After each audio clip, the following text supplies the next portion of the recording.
La teoría de la Hacienda considera que una de las funciones a cumplir por el sector público es la redistribución de la renta en favor de los grupos sociales de nivel económico más bajo. Y la forma tradicional de llevar a cabo esta redistribución consiste en la recaudación de impuestos pagados en función de la renta o la capacidad de gasto de los contribuyentes y ofrecer servicios a precio cero o a un precio inferior al coste de producción, que serían utilizados principalmente por aquellas personas que menos han contribuido a su financiación. La idea de la renta básica universal surge en el siglo XVIII, propuesta por el pensador Thomas Paine en su manifiesto Justicia Agraria, donde propone pagos que se harían a toda persona, rica o pobre, para evitar odiosas distinciones, teóricamente, dice él.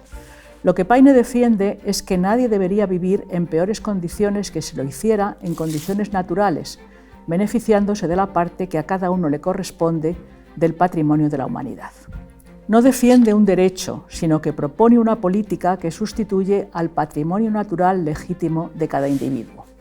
Es interesante que Paine ha servido de inspiración tanto a la derecha ultraliberal como a la izquierda. Mucho antes de que surgiera la moderna teoría de la renta básica, fue el economista norteamericano Milton Friedman el primero que planteó sustituir buena parte de las transferencias que se llevan a cabo en la actualidad mediante servicios públicos subvencionados por un impuesto negativo sobre la renta. El modelo es bastante simple.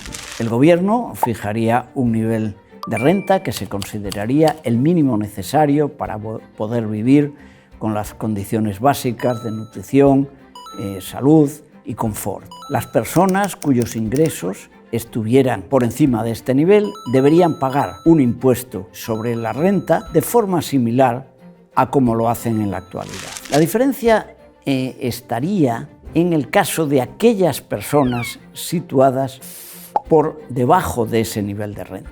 Estas personas recibirían un pago monetario que les permitiría alcanzar ese mínimo vital. Aparece una primera diferencia conceptual desde el punto de vista filosófico entre la idea del impuesto negativo sobre la renta, que defiende la libertad negativa, y la renta básica universal, que aboga por la libertad positiva. Sin embargo, las diferencias no son tan drásticas. En un marco de libertad negativa aparecen externalidades negativas importantes que no se solucionan sin la intervención del Estado. Los defensores del impuesto negativo sobre la renta admiten entonces una intervención estatal mínima, sin alterar las condiciones del mercado ni alterar los precios. Algunos de los textos más influyentes en el desarrollo de esta teoría de la renta básica ha considerado que se trata de, cito literalmente, una vía capitalista hacia el comunismo. El objetivo de los defensores de este modelo de renta básica es que todos los ciudadanos, por el hecho de serlo, y al margen de cuál sea su actividad, o incluso si no quieren realizar actividad productiva alguna, reciban del Estado una renta, y que la percepción de tal ingreso sea considerada como un derecho de ciudadanía.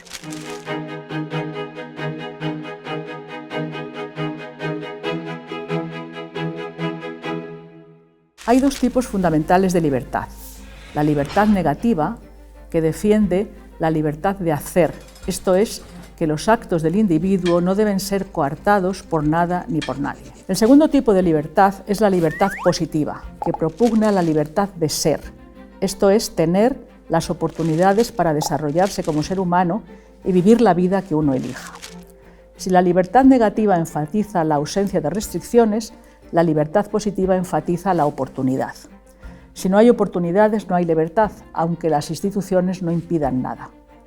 Este tipo de libertad está bien representado por Amartya Sen, que defiende el acceso a la igualdad de oportunidades como paradigma de su teoría de la justicia. La construcción de una sociedad de este tipo tendría un coste muy elevado y su financiación exigiría necesariamente un fuerte incremento de la presión fiscal para todas aquellas personas que pagan impuestos. Los defensores de la renta básica universal defienden no solo la libertad positiva, sino admitiendo también la propiedad privada y la defensa de los derechos de propiedad. Ello conduce a una sociedad en que se garantizan las oportunidades a todos los individuos y solo cuando los que menos oportunidades tienen ya no pueden ampliar su horizonte, se ensanchan las oportunidades de los que pueden aspirar a más, y así sucesivamente, en lo que Van Parijs denomina oportunidades leximin. Esta idea es crucial para defender la renta básica universal. Solo cuando al individuo con menores oportunidades se le garantizan los medios materiales mínimos para desarrollarse, se tienen las bases de este tipo de libertad. Y defienden que la garantía universal de una renta básica es el modo de conseguir este tipo de sociedad. Por otra parte, surge la cuestión de determinar el ámbito geográfico de estos programas. ¿Cuál sería? Y había que preguntarse qué sucedería con la inmigración. Si en la actualidad ya existe un flujo muy elevado que se mueven a países ricos para obtener beneficios sociales, no cabe duda que el crecimiento de este flujo de inmigrantes sería espectacular si se les ofreciera la posibilidad de obtener, a cambio de nada, unos ingresos muy superiores a los que conseguirían en sus propios países, aún trabajando duramente. Pero sin duda, el coste social más importante de un proyecto de esta naturaleza estaría en los incentivos negativos al esfuerzo personal que supondría la existencia misma de una renta básica universal, y los efectos negativos sobre la economía que generaría el incremento de la presión fiscal necesario para financiar este proyecto. Por no mencionar los mayores incentivos a realizar actividades en la economía sumergida por parte de aquellas personas que percibirían al mismo tiempo los ingresos de la renta básica.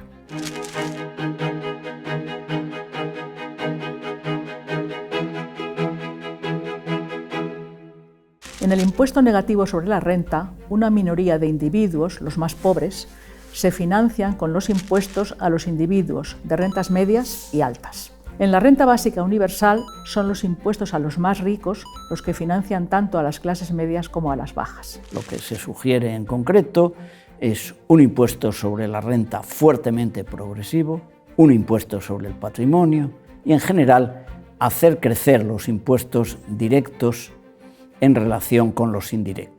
A esto habría que añadir, además, impuestos sobre las operaciones internacionales, cuyo objetivo sería evitar el desplazamiento de la actividad económica a países en los cuales la presión fiscal fuera menor. Y esto tendría, sin duda, un coste elevado, no solo para las empresas, sino para cualquiera que quisiera llevar a cabo una actividad productiva.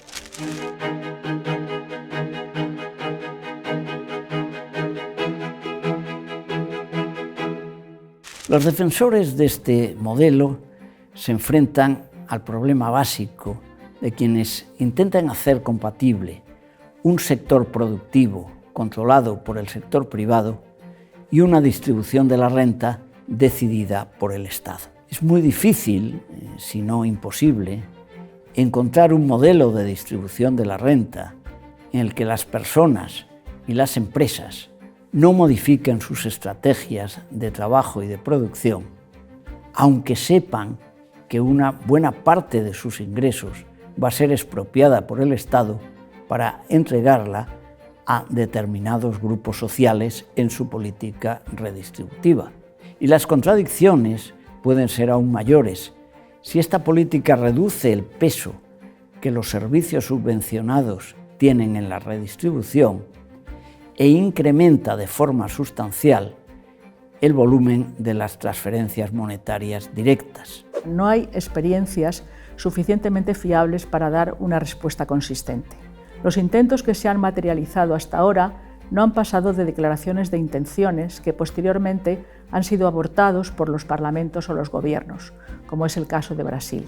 Las limitaciones para llevar a cabo una evaluación comprensiva de la renta básica universal son obvias, puesto que las preguntas importantes alrededor de sus posibles costes y beneficios no están en sus efectos individuales, sino en los agregados, que dependen tanto de la universalidad de la renta básica universal como de los cambios en el sistema fiscal y en el estado del bienestar que acompañen su implementación.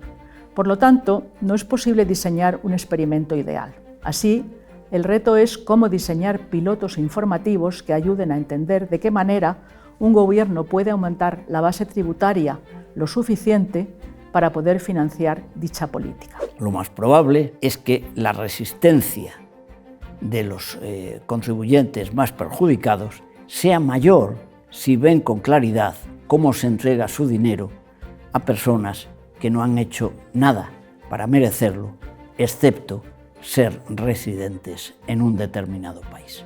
Son claras, por tanto, las ideas filosóficas en torno a la renta básica universal, pero la viabilidad de su posible implementación es un tema abierto.